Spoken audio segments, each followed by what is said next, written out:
S, ನಾನೀಗ ವಿಜಯನಗರದಲ್ಲಿ ನಿರ್ಮಾಣವಾಗಿರುವಂತಹ ಎಸಿಯ ಪಾಲಿಕೆ ಬಜಾರ್ನಲ್ಲಿದ್ದೀನಿ. ಇದು ಕಂಪ್ಲೀಟ್ ಅಂಡರ್ ಗ್ರೌಂಡಲ್ಲಿ ನಿರ್ಮಾಣವಾಗಿದೆ.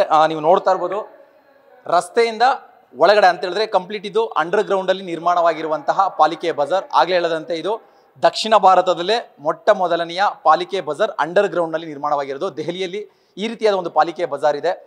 ಕಂಪ್ಲೀಟ್ ಅಂತ ಹೇಳಿದ್ರೆ ಆ ಬೀದಿ ಬದಿಯ ವ್ಯಾಪಾರಿಗಳಂತ ಏನಿದ್ರು ಇಲ್ಲಿ ವಿಜಯನಗರ ಸರೌಂಡಿಂಗಲ್ಲಿ ಅವ್ರಿಗೋಸ್ಕರ ವಿಶೇಷವಾಗಿ ತಯಾರು ಮಾಡಿಕೊಟ್ಟಿರುವಂತಹ ಪಾಲಿಕೆ ಬಜಾರ್ ಇದು.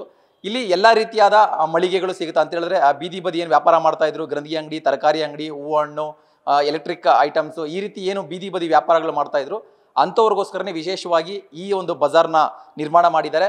ಆಲ್ಮೋಸ್ಟ್ ಇದು ಅಂಡರ್ ಗ್ರೌಂಡ್ನಲ್ಲೇ 100ರಿಂದ 150 ಮೀಟರ್ ಉದ್ದ ಇದೆ. ಜೊತೆಗೆ ಸುಮಾರು 80 ಮಳಿಗೆಗಳು ಅಂದರೆ 80 ಶಾಪ್ಸ್ ಇಲ್ಲಿ ರೆಡಿ ಮಾಡಿದ್ದಾರೆ. ಕಂಪ್ಲೀಟಾಗಿ ಎಸಿ ನೀವು ಮೇಲೆಗಡೆ ನೋಡ್ತಾ ಇರ್ಬೋದು. 150 ಮೀಟರ್ ಏನಿದೆ ಈ ಪಾಲಿಕೆ ಬಜಾರ್, ಇದರ ಸಂಪೂರ್ಣವಾಗಿ ಸ್ಟಾರ್ಟಿಂಗ್ ಪಾಯಿಂಟಿಂದ ಎಂಡ್ ಪಾಯಿಂಟ್ವರೆಗೂ ಕೂಡ ಎಸಿ ಹವಾನಿಯಂತ್ರಿತ ವ್ಯವಸ್ಥೆಯನ್ನು ಮಾಡಿದ್ದಾರೆ. ಅಂತ ಹೇಳಿದ್ರೆ ಅಂಡರ್ ಗ್ರೌಂಡಲ್ಲಿ ಇರೋದ್ರಿಂದ ಆ ಎಸಿ ತುಂಬ ಇಂಪಾರ್ಟೆಂಟ್ ಆಗುತ್ತೆ. ಈ ಪಾಲಿಕೆ ಬಜಾರ್ನ ವಿಶೇಷ ಏನಪ್ಪ ಅಂತ ಹೇಳಿದ್ರೆ ಎಸಿ.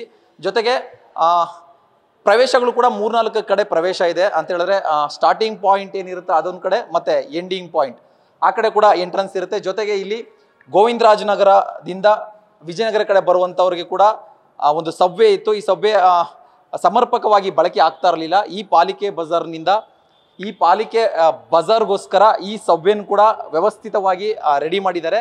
ಸೊ ಈ ಪಾಲಿಕೆ ಬಜಾರ್ ಮುಖಾಂತರ ಕೂಡ ಜನರು ಈ ಪಾಲಿಕೆ ಬಜಾರ್ಗೆ ಒಳಗಡೆ ಬಂದು ಶಾಪಿಂಗ್ ಮಾಡ್ಬೋದು. ಜೊತೆಗೆ ಇಲ್ಲಿ ಎಲ್ಲ ರೀತಿ ಅಂದರೆ ಅಂಡರ್ ಗ್ರೌಂಡ್ ಇರೋದ್ರಿಂದ ಮಳೆ ಬಂದಂಥ ಸಂದರ್ಭದಲ್ಲಿ ಯಾವುದೇ ರೀತಿಯ ತೊಂದರೆಗಳಾಗಬಾರ್ದು ಅಂತ ಅದಕ್ಕೂ ಕೂಡ ಒಂದಿಷ್ಟು ವ್ಯವಸ್ಥೆಗಳನ್ನ ಮಾಡ್ಕೊಂಡಿದ್ದಾರೆ. ಅಂದರೆ ಇಲ್ಲಿ ಗಮನಿಸ್ತಾ ಇರ್ಬೋದು ನೀವು, ನೀರು ಅಂದರೆ ಮಳೆ ಬಂದಂಥ ಸಂದರ್ಭದಲ್ಲಿ ಆ ಸ್ಟೆಪ್ಸ್ ಮುಖಾಂತರ ರೋಡಿಂದ ಒಳಗಡೆ ನೀರು ಬರಬಾರ್ದು. ಬಂದಾಗ ಏನಾದರೂ ಇಲ್ಲಿ ಸಮಸ್ಯೆ ಆಗಬಾರ್ದು ಅನ್ನೋ ಕಾರಣಕ್ಕೋಸ್ಕರ ನೀರು ಸಮರ್ಪಕವಾಗಿ ಅಂದರೆ ವ್ಯವಸ್ಥಿತವಾಗಿ ನೀರು ಹೊರಗಡೆ ಹೋಗ್ಬೇಕು ಅನ್ನೋದಕ್ಕೆ ಅದರ ವ್ಯವಸ್ಥೆಗಳನ್ನ ಕೂಡ ಮಾಡಿರುವಂಥದ್ದು. ಒಟ್ಟಾರೆ ಹೈ ಟೆಕ್ನಾಲಜಿನ ಬಳಸಿ ಅತ್ಯಾಧುನಿಕವಾಗಿ ಒಂದು ತುಂಬ ಕ್ಲೀನಾಗಿ ಸ್ವಚ್ಛವಾಗಿ ಒಂದು ಪಾಲಿಕೆ ಬಜಾರ್ ಇದ್ದರೆ ಯಾವ ರೀತಿ ಇರಬೇಕು ಅನ್ನೋ ಕಲ್ಪನೆ ಇಟ್ಕೊಂಡು ಸುಮಾರು 13 ಕೋಟಿ ವೆಚ್ಚದಲ್ಲಿ ಇದನ್ನು ತಯಾರು ಮಾಡಿದ್ದಾರೆ ಅಂತ ಒಂದು ಮಾಹಿತಿ ಕೂಡ ಈಗ ನಮಗೆ ಸಿಗ್ತಾ ಇರುವಂಥದ್ದು. 80 ಆಲ್ಮೋಸ್ಟ್ 80 ಅಂಗಡಿಗಳು ಈ ಪಾಲಿಕೆ ಬಜಾರ್ ಒಳಗಡೆ ಇದ್ದಾವೆ. ಆಲ್ಮೋಸ್ಟ್ ಏನು ವಿಜಯನಗರ ಸರೌಂಡಿಂಗ್ ಬೀದಿ ಬದಿ ವ್ಯಾಪಾರಿಗಳಿದ್ರು ಅವ್ರಿಗೋಸ್ಕರನೇ ಮಾಡಿರುವಂಥದ್ದು. ಸೊ ಹಾಗಾಗಿ ಅವ್ರಿಗೊಂದು ಮಂತ್ಲಿ ಬಾಡಿಗೆ ಅನ್ನೋದು ಇರುತ್ತೆ. ಹಾಗಾಗಿ ಅವ್ರಿಗೆಲ್ರಿಗೂ ಕೂಡ ಬುಕ್ ಆಗಿದೆ ಅನ್ನೋ ಒಂದು ಮಾಹಿತಿ ಕೂಡ ಈಗ ನಮಗೆ ಲಭ್ಯವಾಗ್ತಾ ಇರುವಂಥದ್ದು.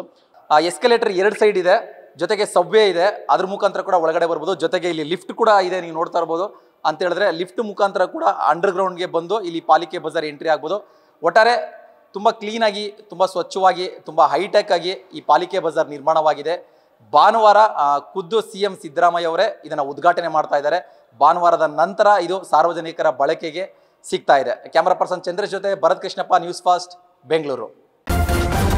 ನ್ಯೂಸ್ ಫಸ್ಟ್ ನಿರ್ಭೀತಿಯಿಂದ ನಿಮ್ಮ ಪರವಾಗಿ.